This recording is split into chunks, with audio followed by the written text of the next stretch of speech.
Mesdames, Messieurs, bonjour et bienvenue sur notre chaîne YouTube. Ici nous vous donnons la clé, alors si vous êtes nouveau, abonnez-vous et cliquez sur la cloche de notification pour ne plus rien manquer. Cela fait, on peut commencer. Mali, au moins 15 soldats et 3 civils tués dans 3 attaques coordonnées. Les attaques qui ont ciblé l'armée malienne se sont déroulées à proximité de la frontière mauritanienne dans l'ouest ainsi que dans le centre du pays.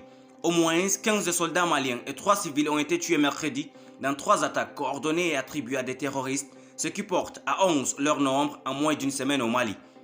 À Kaloumba, près de la frontière mauritanienne, le bilan côté ami est de 12 morts, dont 3 civils, d'une entreprise de construction de routes, selon un communiqué signé par le colonel Souleymane Dembélé, directeur de l'information et des relations publiques de l'armée.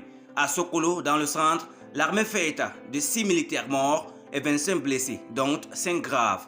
L'armée affirme avoir tué 48 assaillants, neutralisé 3 pick-up terroristes à 15 km de Sokolo, avec des occupants estimés à une quinzaine de combattants et leurs équipements, est-il écrit. Une troisième attaque s'est déroulée dans la nuit à Mopti, au centre, sans faire de victimes selon la même source. L'armée affirme avoir mis en déroute les assaillants.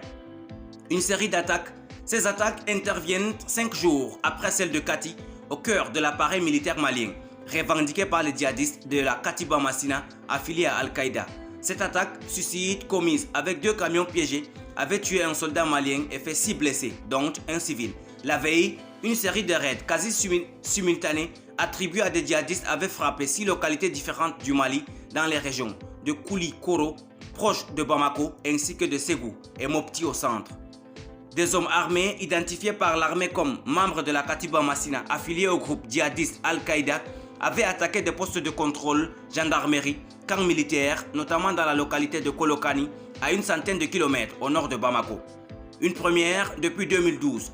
Dimanche, une nouvelle attaque déjouée selon l'armée malienne avait aussi frappé le camp de la garde nationale de Sévaré.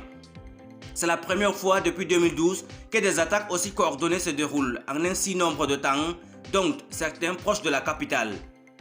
Le Mali, pays enclavé, au cœur du Sahel, a été le théâtre de 2 coups d'état militaires en août 2020 et en mai 2021.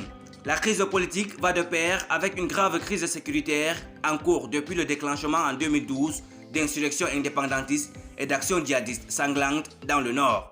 Malgré une situation sécuritaire très dégradée, la junte s'est détournée de la France et de ses partenaires, préférant s'en remettre à la Russie pour tenter d'endiguer la propagation djihadiste qui a gagné une grande partie du pays, ainsi que le Burkina Faso et le Niger voisin.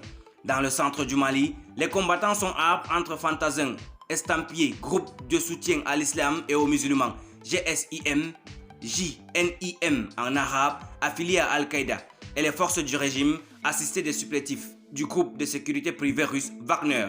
Les civils, pris en tenaille, payent le prix fort.